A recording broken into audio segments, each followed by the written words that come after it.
ሰላም ውድ አድማጮቻችን የዕለቱን የዝውውር መረጃዎች ይዘን ተመልሰን መጥተናል። በተለይ ማንቸስተር ዩናይትድ ቤት የመጀመሪያው የሆነውን ለብሪያን ምቤሞ ጥያቄውን አቅርበዋል። ነገር ግን የመጀመሪያ ጥያቄያቸው ውድቅ ሆኗል። ሌላኛው ፍራንኮ ማስታንቱኖ የዣቪ አሎንሶና የሉዊስ ኤንሪኬ ፉክክር በዚህ ተጫዋች ላይ ቀጣዩ በአርጀንቲና ብሔራዊ ቡድን ከሚጠበቁ ተጫዋቾች ውስጥ አንዱ ነው። ይህ ተጫዋች እንግዲህ ብዙ ነገር ይጠበቅበታል። አሁን ግን ፊርማውን ለማግኘት ሪያል ማድሪዶችና ፒኤስጂ እየሞከሩ ይገኛሉ። አርሰናል ወደ ጌንክ አቅንቷል። እንግዲህ በጌንክ ቤት በጣም ምርጥ ብቃት ላይ የሚገኝ ታዳጊን የ17 ዓመት ልጅ ስትራርሌት ኮንስታንቲነስ ኬንቴስ የሚባል ይህ ተጫዋች እንግዲህ ኮንስታንቲኖስ የሚባል በጣም የሚገርም ብቃት ያለው እግራገር የ10 ቁጥር ሚና ላይ የመጫወት የሚችል በጣም ጥሩ ብቃት ያለው ተጫዋች እስከ 45 ሚሊዮን ዩሮ በሚደርስ ፊርማ ለሚቀጥለው አንድ ዓመት በዛ የሚቆይ ይሆናል። ይህ እንግዲህ ግሪካዊ ተጫዋች ነው። ማንቸስተር ዩናይትድ በብዙ ክለቦች በተለይ ባየርን የሚፈልገው ነበር። መድፈኞቹ ይህንን ዝውውር ለማድረግ ጥረታቸውን እንደቀጠሉ ነው። ቸልሲ ቤት ስናቀና ቸልሲዎች አሁንም በሚኞል ጉዳይ በግብ ጠባቂው ማለት ነው ድርድራቸው እንደቀጠለ ነው። ጃኦ ፔድሮንም ይፈልጋሉ። ሰላም ውድ አድማጮቻችን ይህ ያያ ስፖርት ነው። ላይክ፣ ሼር፣ ኮሜንት፣ ሰብስክራይብ ማድረጋችሁን አትርሱ። እናንተ ላይክ፣ ሼር፣ ኮሜንት፣ ሰብስክራይብ ብዙዎቹ ጋር እንድንደርስ ያግዘናል። ውድ አድማጮቻችን ኮሜንት መስጫ ቦክስ ላይ ያላችሁን አስተያየትም አስቀምጡልን። እንግዲህ የመጀመሪያው የዝውውር መረጃችን የሚሆነው በቸልሲ ቤት ነው የምንጀምረው። እንግዲህ ቸልሲ በማይክ ሚኞል ጉዳይ እንግዲህ ትናንት የ25 ሚሊዮን ፓውንድ ቸልሲ መክፈል እንደማይፈልግ አውርተን ነበር። ነገር ግን ዛሬ የወጡ መረጃዎች እንደሚያሳዩት በግል ጉዳይ መስማማት አሳሳቢ አይደለም። የሚቀረው ድርድሮቹን ቸልሲም ሆነ ኤሲ ሚላን ድርድራቸውን ወደ መሃል ወደ ሆነ ዋጋ ማምጣት ይጠበቅባቸዋል። ቸልሲ 10 ሚሊዮን ፓውንድ ከዛ ውጭ ደግሞ 25 ሚሊዮን ፓውንድ የሚፈልገው ደግሞ ኤሲ ሚላን ይኖራል። እስከ 17-18 ሚሊዮን ፓውንድ ይህንን ተጫዋች ለማምጣት ድርድሮቹ የሚቀጥሉ ይሆናል። ቸልሲ በፍጥነት ይህንን ዝውውር ጨርሶ በክለቦች ዓለም ዋንጫ የቡድኑ አካል እንዲሆንለት የሚፈልገው ነው የሚሆነው። ሌላኛው የሚሆነው እንግዲህ በክለቦች ዓለም ዋንጫና ቸልሲን ስናነሳ ባጅ ተሰርቷል። እንግዲህ ለ4 ዓመታት ይህንን ዋንጫ የሚያነሳ ቡድን ያንን ባጅ አድርጎ የሚጫወት ይሆናል። ወደ አድማጮቻችን ሌላ አንድ መረጃም ልጨምርላችሁ ቸልሲን የሚመለከት ጃኦ ፔድሮን የሚመለከት ነው። ጃኦ ፔድሮ እንግዲህ ቸልሲዎች ከብራይተን ጋር ንግግሮችን እንዳደረጉና ተጫዋች ጨምረው ከዛ ውጭ ደግሞ በገንዘብ መስማማት የሚችሉ ከሆነ ጥረቶችን እየቀጠሉ ነው። እስከ 50 ሚሊዮን ፓውንድ እንግዲህ ያወጣል ብለው ታስባሉ። ስለዚህ ቸልሲዎች ቶሎ የጀደን ሳንቾን ቦታ የሚሸፍን ተጫዋች ፍለጋ ላይ እንደሆኑ ብዙ መረጃዎች ያሳያሉ። ቸልሲና አርሰናል እንግዲህ በጥብቅ የሚፈልጉት ራፋኤል ሊያው አርሰናሎች በአንድሬ በርታ በኩል ንግግሮች እንዳደረጉ የምታውቁት ነው። ነገር ግን አሁን ደግሞ ባየር ሙኒክ የዚህ ተጫዋች ፈላጊ ሆኖ መጥቷል። በቀጥታ ወደ አርሰናል ቤት እናቅና። ቶሚያሱን የሚመለከት ነው። ቶሚያሱ እስከ 25 ድረስ ውድድር ዓመቱ መጨረሻ በአርሰናል ማሊያ የምናየው አይሆንም። በጉዳቱ የተነሳ ቀዶ ጥገናውን አድርጓል። ቀዶ ጥገናው እንግዲህ በ2026 ነው ወደ አርሰናል ወደ ዋናው ቡድን የመመለስ እድል ያለው። አርሰናሎች በውሰት ካሉ ተጫዋቾች ሽያጫቸውና ገንዘቦችን ለማግኘት እያሰቡ ይገኛሉ። የነሌሰን ፋቢዮ ቪዬራና ሎኮንጎን የሚመለከቱ ናቸው። ቸልሲ ቤት እንመለስና የሊያም ዴላፕን ጉዳይ እናወራለን። ሊያም ዴላፕ እንግዲህ ትናንት ፊርማውን ካስቀመጠ በኋላ አንደኛ በተለየ ሁኔታ ከዚህ በፊት ብዙ ተጫዋቾችን ሲያስፈርሙ 7 ዓመት ነበር 6 ዓመት ኮንትራት ነው የፈረመው። ይህ ድርድሮች የሚጠበቁ ነበሩ። ቸልሲ አንዳንድ ነገሮቻቸውን ጥሩ ትክክለኛ ተጫዋች ነው ብሎ ካሰቡ የሚደራደሩባቸውን ነገሮች እንደሚለውጡ የሚያሳይ ነው። ጥሩ የሚባሉ ከዛ ውጭ እኔ ቸልሲ የመጣሁት ዋንጫ ለማሸነፍ ነው፣ ቸልሲን ወደ ትልቅነቱን መልሰዋለን የሚል እንግዲህ ሐሳቡን ተናግሯል። ጥሩ የሚባል ነው። እንግዲህ ሌላኛው የሚሆነው ወደ አርሰናል ቤት ስንመለስ ደግሞ አርሰናሎች አሁንም ቢሆን የአጥቂ አማካኝ የሆነ ተጫዋችን ይፈልጋሉ።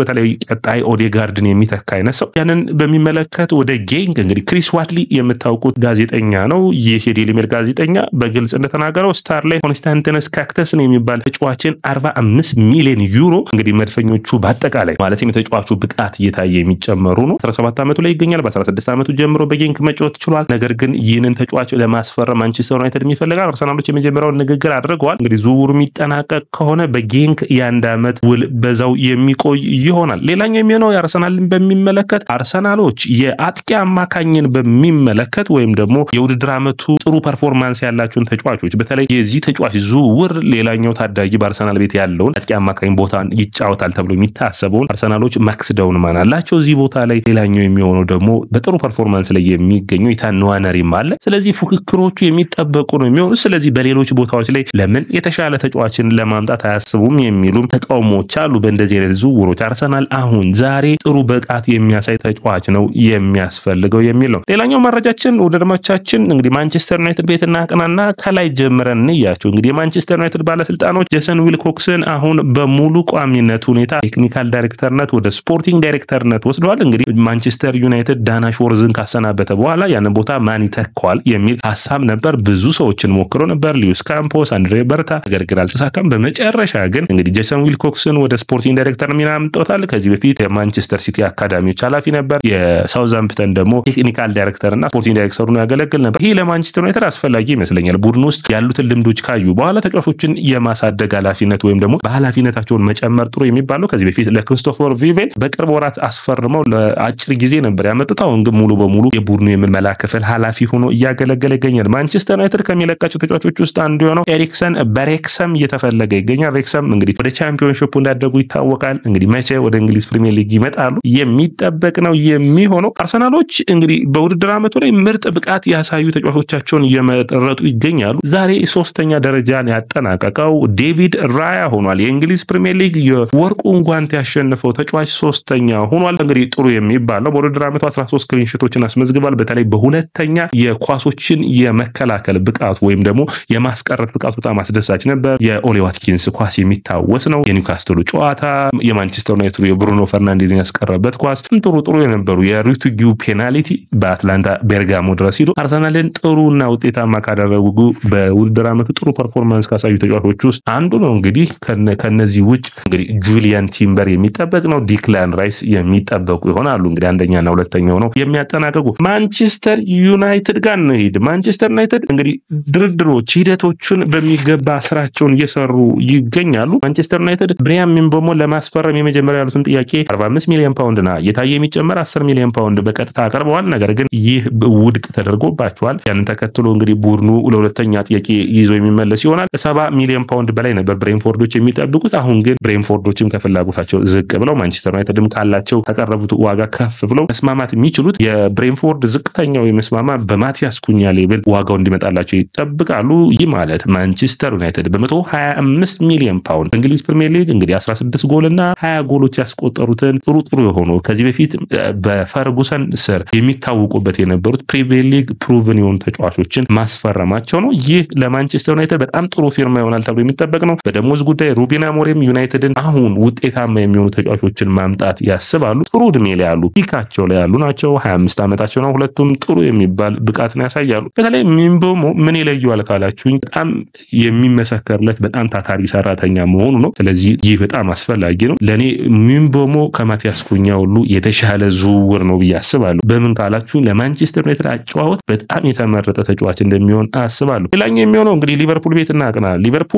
አሁንም ድርድሮችን እያደረገ እንዳለ ይታወቃል። በሉዊስ ዲያዝ ጉዳይ ግን አሁንም ቢሆን ባርሴሎናን የመስማት ምንም አይነት ፍላጎት የላቸውም። ይህ የሆነው ደግሞ ባርሴሎናዎች ለዚህ ተጫዋች ያቀረቡት እስከ 30 እስከ 40 ሚሊዮን ፓውንድ የሚሆን ነው። ይህንን የመቀበል ፍላጎት የላቸውም። ሊቨርፑሎች ይህንን ተጫዋች መልቀቅ ይፈልጋሉ።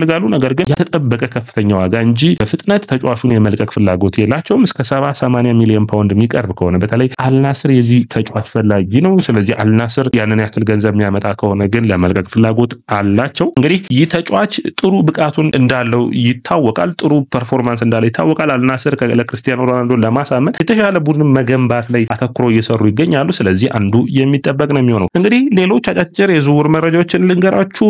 ጆዋን ጋርሲያን የሚመለከት ነው። ጆዋን ጋርሲያ አርሰናሎች ሲፈልጉት የነበሩት አምና ጥያቄ ያቀረቡበት ተጫዋች ነበር። አሁን ባርሴሎናን የመቀላቀሉ ጉዳይ ጨርሷል። ኮንትራት ማፍረሻውን ባርሴሎና መክፈል የሚጠበቅበት ብቻ ነው። እንግዲህ ሌላኛው የሚሆነው ጃክ ግሪሊሽ ከፊፋ የዓለም የክለቦች ዋንጫ ላይ የማንቸስተር ሲቲ ስብስብ ውስጥ አይካተትም። ይህ በጣም አሳዛኝ ነው። ለ100 ሚሊዮን ፓውንድ ወጥቶበት ከአስቶን ቪላ የፈረመው ይህ ድንቅ እንግሊዛዊ አሁን ወደ ሌላ ክለብ የሚያቀና ይሆናል። በክረምቱ ብዙ ቡድኖች ይፈልጉታል።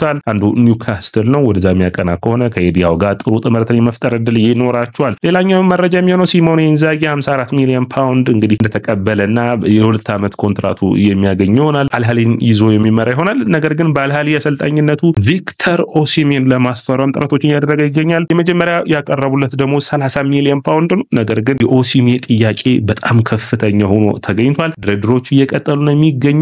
በእንግሊዝ ፕሪሚየር ሊግ ማንቸስተር ዩናይትድ ኦሲሜን ያለበለዚያ ደግሞ ዮኬሬስን የማስፈረም ፍላጎት አላቸው። ይህንን ድርድር በሚገባ የሚወት ይሆናል። እንግዲህ የሳውዲ ክለቦች ናፖሊ ዋጋውን መክፈል ጉዳይ ላይ ምንም ችግር የለባቸውም። ድርድሮቹ የሚጠብቁት ናፖሊ ከድርድሩ ውጭ ያሉ ሀሳቦች ላይ የሚያተኩር ይሆናል። ሰላም ወዳጆቻችን፣ ይህ ያያ ስፖርት ነው። ላይክ፣ ሼር፣ ኮሜንት፣ ሰብስክራይብ ማድረጋችሁን አትርሱ።